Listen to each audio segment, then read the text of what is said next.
नमस्कार। राधे राधे। आज मैं आपको कार्तिक मास स्नान, बुढ़िया माई और हनुमान जी की पवित्र कथा सुनाती हूँ। बुढ़िया माई और हनुमान जी की कहानी लेकर आई हूँ। बहुत समय पहले की बात है। किसी गांव में एक बुढ़िया माई रहती थी। उसके एक बेटा और बहू थे जो उसी के साथ रहा करती थी। एक बार जब कार्तिक का महीना आया तो बुढ़िया माई ने अपने बेटे से कहा कि वो कार्तिक स्नान के लिए जाएगी और एक महीना गंगा जी के किनारे ही रहेगी। यह सुन बेटे ने अपनी पत्नी से कहा, माँ के लिए 30 लड्डू बना के दे दूं ताकि वह पूजा पाठ करके खा सके। बुढ़िया माई की बहू थोड़े गुस्से स्वभाव की थी। सारे घर का काम उसके ही सर पर था और ऊपर से उसे लड्डू भी बनाने थे। बहू ने गुस्से में आकर जैसे तैसे 30 लड्डू बनाकर दे दिए। बुढ़िया माई कार्तिक स्नान के लिए अपने घर से निकल गई। गंगा जी के किनारे पहुंची और एक झोपड़ी बनाकर वहां रहने लगी। वो रोज सवेरे उठकर स्नान करती, पूजा पाठ करके जैसे ही एक लड्डू निकालकर खाने लगती तो हनुमान जी बंदर के रूप में आते और बुढ़िया माई खुशी खुशी वो लड्डू उस बंदर को दे देती। बूढ़ी माई को बंदर को लड्डू खिलाने में बहुत खुशी मिलती थी। हनुमान जी बुढ़िया से बहुत खुश थे। इस तरह से कार्तिक का पूरा महीना बीत गया और सभी 30 के 30 लड्डू हनुमान जी बंदर के रूप में खा गए। जब कार्तिक का महीना समाप्त हुआ और बुढ़िया वापस जाने की तैयारी करने लगी तो हनुमान जी उसके सामने प्रकट हुए। उन्होंने बुढ़िया माई की झोपड़ी की जगह एक आलीशान महल बना दिया। उसका घर धन दौलत से भर गया। अन्न धन के भंडार लग गए। उसकी काया निरोगी हो गई।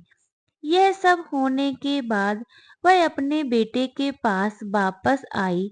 बूढ़ी माई को इतना धनी देखकर उसकी बहू ने मन में सोचा कि अगले साल कार्तिक मास में अपनी माँ को कार्तिक स्नान के लिए जरूर भेजूंगी। और अगले वर्ष कार्तिक आने पर उसकी ने अपनी माँ को कार्तिक स्नान के लिए भेजा। अपनी सास के धनवान बनने की सारी बात बता दी। बुरे मन से उसकी माँ भी कार्तिक स्नान पर जाने के लिए तैयार हो गई।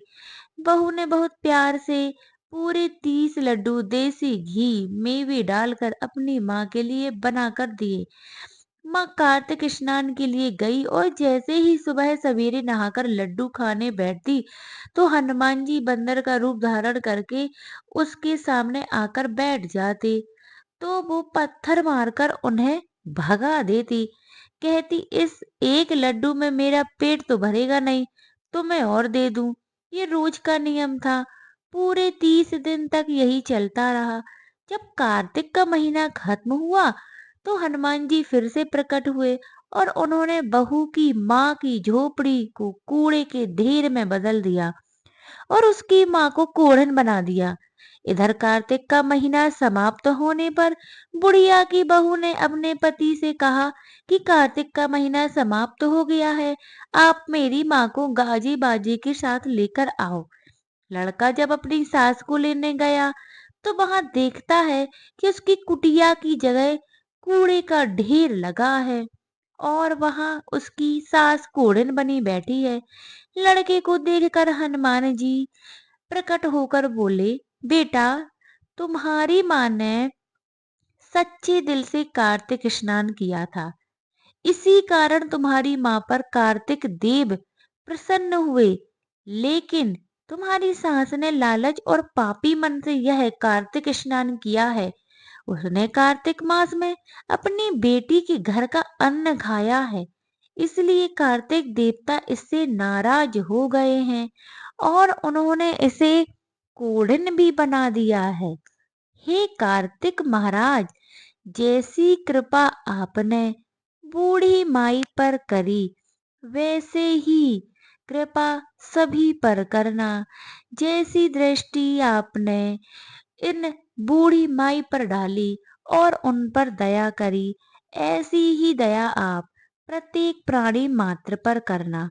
क्योंकि जो श्रद्धा पूर्वक हनुमत जी का भजन, पूजन, वंदन करते हैं, उन्हें निश्चय ही हनुमंत कृपा प्राप्त होती है। एवं कार्तिक माह में जो भी इंसान भक्ति भाव से विभोर होकर कार्तिक स्नान करता है, तुलसी का पूजन करता है और गंगा आरती करता है, या तो वो संगम पर करे या फिर वो घर पर भी करे, उसे निश्चित ही कृष्ण जी की कृपा प्राप्त होती है। अर्थात दामोदर जी उन पर निश्चित ही दया दृष्टि डालते हैं। अतः धन्यवाद।